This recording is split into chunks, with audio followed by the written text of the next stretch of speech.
Well, Dave, thanks for joining us. And I know you've been with Knutson for quite some time now. What is it, 40 years, 40 plus? Is that Yeah, right? just over 40 years, correct. Man, 1980. great. Well, I was wondering if you could talk a little bit about your time with Knutson, some of the different positions you've held, the roles you've played, and so how you've sort of climbed the ladder through the years. Sure, absolutely. Well, just prior to joining Knutson, I went to school to be a land surveyor, and I was land surveying for about 4 years prior to Knutson, and got laid off because times were slow.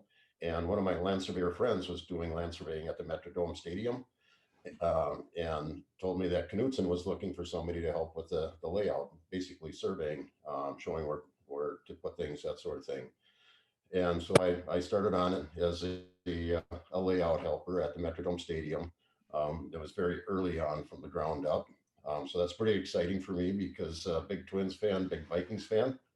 So I was thrilled to be a part of that project. Yeah. Um, yeah, from there, I went on to carpentry school to become a carpenter. That was seemed to be the best track for me at the time. So I worked on several projects, doing layout again, but also carpentry work, which I really enjoyed because growing up with my dad finishing our basement, I was right by his side the whole time. So really got a flavor for construction. Was never really good at it. Just helped my dad. So when I was able to go to carpentry school and become a carpenter and learn from some really talented individuals, it was pretty exciting for me. And so I just really have a love for building things and construction. Yeah, my dad was a carpenter, and he went to Dunwoody and after the war and things like that. And but so I've been interested in it too, but I ended up writing about it instead of building it. So Everybody's got a role to play, don't they, Brett? yeah, yeah. But you mentioned the Metrodome. That must have been quite a project for you to work on early in your career. To me, I know I'm getting old when it seems like 1980 isn't that long ago. Um, Right. but I do remember well that was a bit of a controversial project at the time, as most stadiums are. But what was it like for you to work on that? Can you talk a little bit more about that experience? Sure. It was a lot of long hours because as a layout person, you're the first one there to show where things go, and you're the last one to leave at night to make sure columns are plumbed and that sort of thing. Um, it was, like I say, it was really exciting for me because I was able to take my skill as a land surveyor and as a young man at that time, I was able to show these older gentlemen that have been doing it all their lives how to build something. So it just, I had a natural knack for that. I was blessed with being able to do that. Um, but it was a great pride for me to have a position like that, just a layout helper. However, pretty instrumental role and uh, very much needed and called upon by pretty much everybody on the project. So it was an honor to work on that project.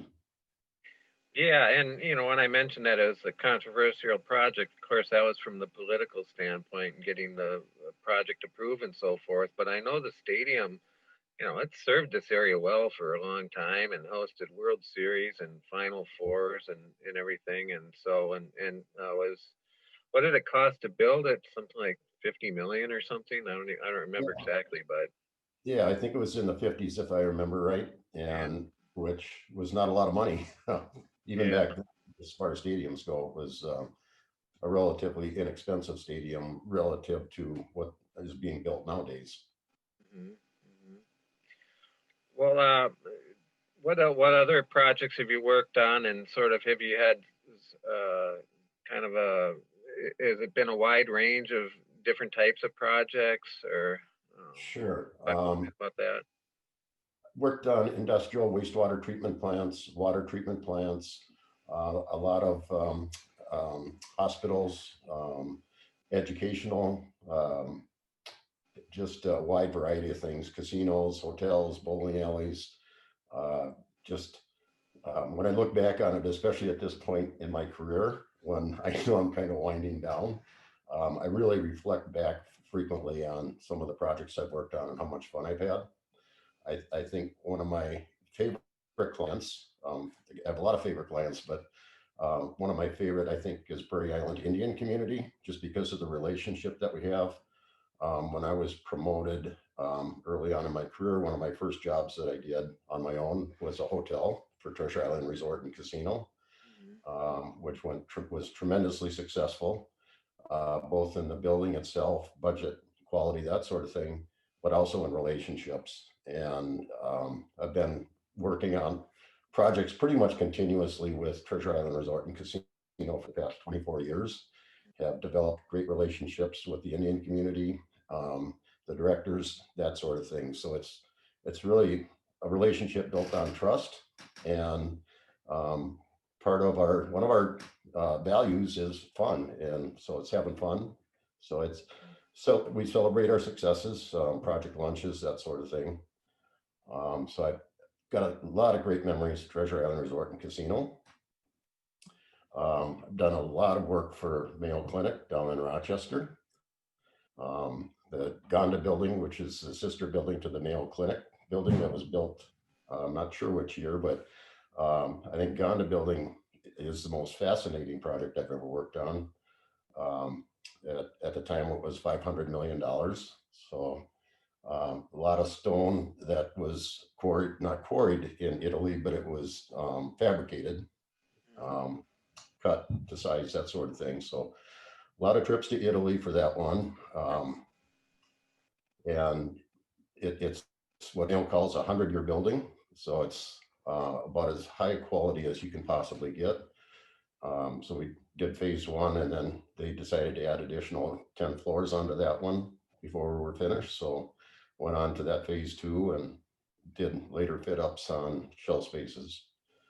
Um, did a pencil beam proton facility for Mayo. It's called the Richard Jacobson Building. And that's one where we had 7 foot thick concrete walls, ceilings, floors, just because of the radiation. That was very challenging in the technical aspect of it. Um, and the Knutson team really stepped up and did an awesome job on it. We did the self-perform, the concrete placement, all the planning, that sort of thing. It just very proud of that one as well.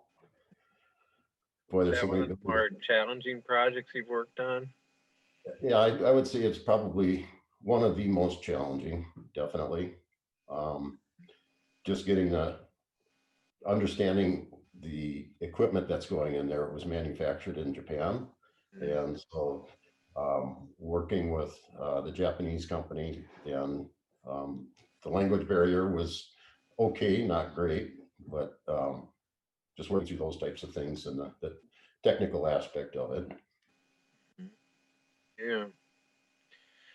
Well, you've seen a lot of ups and downs in the construction market too since then, with the Great Recession and sort of smaller mini recessions along the way, and some boom times as well. Reflecting back, what was that like, and just kind of how did you get through the difficult times?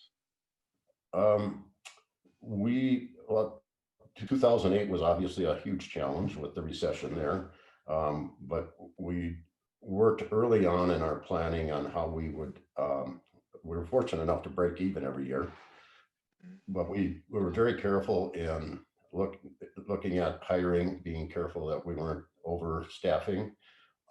Because of our relationships that we have, we were able to have enough projects to stay busy. They weren't banner years, but we were able to struggle through those through good planning. Mhm, mhm. And what are you currently working on? We're working on, we just finished a school down in Marion, Iowa, uh, a middle school. That was a very successful project. It was a challenge because of COVID. there were some outbreaks on the project. So we had to shut down for periods of time. But fortunately, to the day, we were able to open on time for the students, their first day of school. The owner was tremendously pleased with the outcome, quality, the way the building was closed out and ready for students. Um, Doing senior housing projects down in Iowa. Um, we had several slated to start up this year, which with COVID, seniors weren't excited about being in multifamily situations, so those got put on the back burner. Um, we're working on projects for the University of Minnesota up in Minneapolis, Waconia Ridgeview Hospital, renovation. Down in Rochester, we were awarded school projects. So we just started an elementary school in Rochester. We've got a middle school that's starting up just down the road that we're overseeing. We have projects lined up for Mayo Clinic in La Crosse, Wisconsin. I know I'm only touching on a few, but we've got those projects like that. So considering the COVID situation, we're pretty fortunate to have the amount of work that we do. Yeah, yeah. Well, the school projects, especially, you mentioned those seem to be moving along, and maybe what are some of the areas that maybe have slowed down a little bit in terms of project types? Have you noticed any Yeah, we had patterns some there? funding bills for veterans projects that we were going to start that were put on hold, which were just recently approved again. So that was good news. Mhm. We were in a position where we had the highest backlog we've ever had lined up for 2020, going into 21 and 22. Mhm. And then with COVID, a lot of those projects were put on the back burner, Mhm. which really affected our Iowa market because of a lot of multifamily housing projects, that sort of thing. Developers were pretty cautious. The good news is it feels like across all markets, things are starting to open back up again. There seems to be more optimism about the future and with learning to live with COVID. So things seem to be picking up again. Mhm. Are you pretty active in Iowa and other markets beyond the Twin Cities? Very active. We've had an office in Iowa, I think for, to test my memory here, but I think about 35 years. Mhm. Done numerous projects for the University of Iowa. Mhm. Uh, we just finished up a brain science building for University of Iowa, as well as central sterilization, where all the medical instruments are sterilized in one location and then shipped to the various clinics and hospitals. Um, so we've done some really iconic projects for the University of Iowa, some really cool buildings down there. I wasn't personally involved, but I've been to them for annual meetings and that sort of thing. So it's pretty impressive, the projects that we've done down in Iowa. Okay.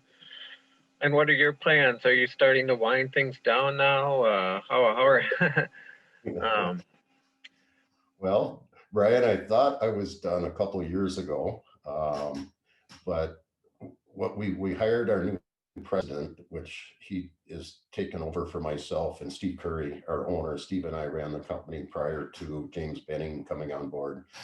So we hired James, it was a year ago in March, and I mentored James along with Steve Curry for probably pretty close to a year. Um, and James is doing an awesome job now. We still have regular communication with him through our advisory board and weekly phone calls. Um, but then we made a switch for our Iowa office. So I started going to Iowa about this time last year to help close out a couple projects. I mentioned two of them already, brain science and central sterilization. And we made a change in management in January. So I took over as interim general manager. We hired our new general manager in August, and he started the day of the derecho. I don't know if you've heard about that, but it was the number one worst first storm in the history of the United States, which it was devastating damage that was done throughout Cedar Rapids, Marion, Iowa City, especially Marion and Cedar Rapids. So he started that day, and I've been mentoring him pretty much on a daily basis, numerous times a day, making sure he understands how the Knutson way, what our values are, and that sort of thing. So I see myself continuing to mentor Vince Ellison, is the gentleman's name, um, for probably the next 3 months on kind of a full-time basis. And then from there, as he needs me. Um, in addition to that, Steve Curry, our owner, asked me to sit on our advisory board as a director, along with 4 other individuals. So that was our first meeting was, I think, last December, and that's going great. Got some great outside individuals on the board, good variety of people with technology and ex-CFO. So that's a learning curve for us right now. We were told it would take a year or two to really gel together. So I feel really fortunate and blessed that I'm able to slow down, but continue to be involved with a company that um, has been nothing but fabulous for me, for my career, my family. It's I just can't say enough good things about Knutson. Well, do you have any big plans for retirement if and when you get there? Maybe you'll be like Sid Hartman and work till you're 100 years old. Yeah, right. Yeah, pretty amazing what that guy's done. Uh, I have 6 grandchildren, 3 daughters and 3 son-in-laws, so we're a very close family. I spend a lot of time with them. We have a lake home with some hunting land in just north of Rice Lake, Wisconsin. So I wanted to make sure I've seen enough where stories where somebody retires, they sit at home and watch Judge Judy all day, and they make it about a year before they pass.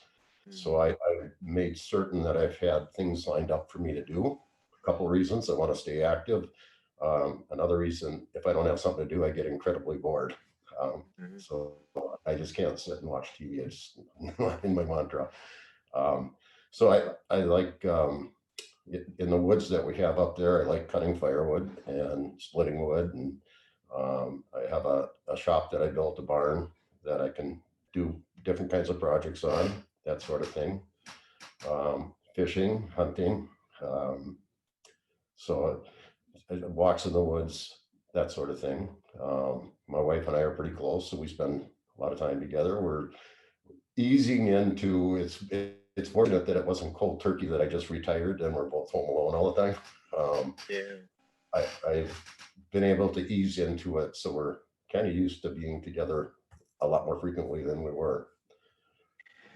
Well, one nice thing about having those carpentry skills, you always have something to do in retirement. That was the case with my dad. As I mentioned, he was a carpenter and he always had something to putter around with, Right, some kind exactly. of project that kept him busy. So, Yeah, and the kids all always call on us too. That my one daughter and her husband are doing a wood floor in their house right now, so I'll be helping with that. And so there's always a project to do. You're right.